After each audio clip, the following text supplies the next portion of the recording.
j'ai aucune idée de ce de quoi je vais vous parler aujourd'hui. L'épisode s'appelle Volte-Face, on va bien trouver quelque chose avec ça.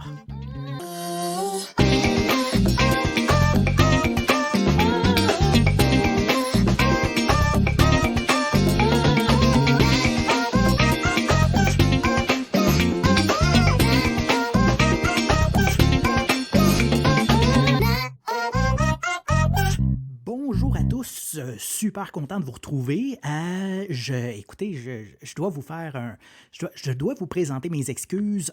Cet épisode-là était censé sortir la semaine passée et bon, je suis en retard, évidemment. Donc, je suis désolé pour ça. Je vais vraiment essayer de respecter là, mon horaire, mon délai de 2 semaines entre chaque épisode. Mais bon, c'était un peu hors de mon contrôle. Je me suis retrouvé avec une journée pédagogique à gérer. Et puis, c'est rendu qu'il y en a tellement dans une année qu'on les oublie. Hein? Puis, on s'en rend compte le matin même. Puis après ça, ça a été la gestion des enfants, etc. Donc, je suis vraiment désolé. J'ai manqué le bateau la semaine passée pour l'épisode. Puis aussi, cette semaine, je réessaie encore le mode improvisation, donc je n'ai rien écrit, je n'ai aucune idée de ce de quoi je vais vous parler aujourd'hui. Et ça aussi, ça m'a retardé un peu parce que même si je ne sais pas exactement de quoi je vais vous parler, je me fais tout le temps une espèce de guideline dans ma tête, une espèce de plan à suivre, ou des fois des phrases, des idées, des trucs. Le problème, c'est ça justement, c'est que je les fais dans ma tête. Ce qui fait que la plupart du temps, quand j'ai une idée, quelque chose que je voudrais dire, bien souvent, 5 minutes après, je ne m'en rappelle plus. Et je ne prends pas le temps de l'écrire. D'ailleurs, il y a un de mes bons amis qui m'a conseillé cette semaine. Il dit « Ouais, si tu veux mettre tes idées en place, il faudrait t'écrire tes trucs. » Comme fait, ouais, c'est une excellente idée. Il faudrait juste pas que j'oublie cette idée-là aussi. T'sais. Donc, de quoi je vais vous parler aujourd'hui?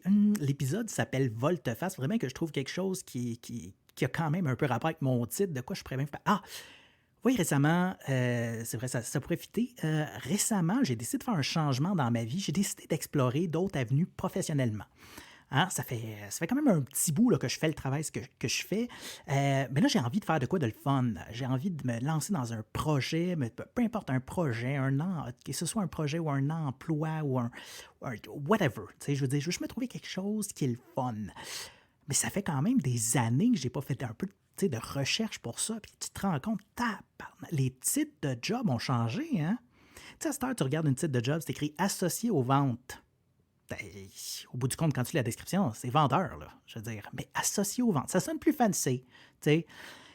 Ou quelque chose comme genre gestionnaire associé, département de technologie. Puis finalement, en lisant, tu apprends que tu es celui qui place les ordinateurs en vente chez Costco. Ça fit comme pas, là. Puis là, je veux juste être là, j'ai rien contre celui qui place les ordinateurs en vente chez Costco, ça n'a pas rapport, c'est juste que le titre de la job est weird, le titre de la job ne fit pas. Puis je comprends, là, c'est des techniques pour essayer d'attirer les gens, là, pour que tu regardes ça, tu fais mais mon Dieu, coudonc, t'as quasiment l'impression d'investir puis d'acheter la moitié de la compagnie quand tu regardes le titre. Finalement, tu es peut-être un peu déçu en passant l'entrevue, t'sais. Mais s'il y a une chose que moi j'aimerais faire dans la vie, c'est être critique de film. Ça mélange mes deux choses, ça mélange le travail et ça mélange ma passion. Moi, je vous l'ai déjà dit, je suis un fan fini de cinéma. J'en mange, je dois avoir dépensé l'équivalent d'un char neuf en DVD Blu-ray depuis une vingtaine d'années. Comme vous pouvez voir, mes priorités sont à la bonne place. Mais ça, c'est ma job de rêve. J'adorerais faire ça. Imaginez être payé pour écouter des films et les analyser. Dans mon cas, là, c'est comme si j'étais payé pour faire ce que je fais déjà à tous les jours gratuitement. D'ailleurs, si vous me permettez, là, je me suis permis de faire des petits résumés là, pour vous donner une idée là, quand même que je ne serais pas si mauvais pour faire ce job-là. Là. Vous me direz ce que vous en pensez. Commençons par Titanic. Rarement a-t-on été aussi excité de voir un film dont tout le monde connaît déjà la fin.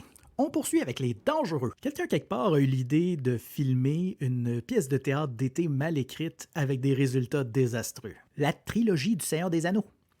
L'art de mettre de l'avant un protagoniste, en l'occurrence Frodo, qui clairement ne se serait jamais rendu au volcan n'eût été de l'aide du vrai protagoniste du film, Sam Gamgee. Batman et Robin, celui avec George Clooney et Arnold Schwarzenegger. Le réalisateur décide, inspiré par le Carnaval de Rio et quelques lignes de poudre, de détruire à lui tout seul la franchise Batman à la fin des années 90. The Shining, un chef-d'œuvre que tout le monde adore mais que personne comprend vraiment.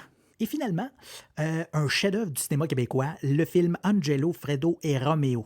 mon conseil, asseyez-vous devant votre mur, restez là pendant 1 heure et demie. Vous allez trouver ça bien plus excitant que de passer 1 minute devant ce film-là. Bon, il manque peut-être un peu de pratique, là, mais voyez où je veux m'en aller.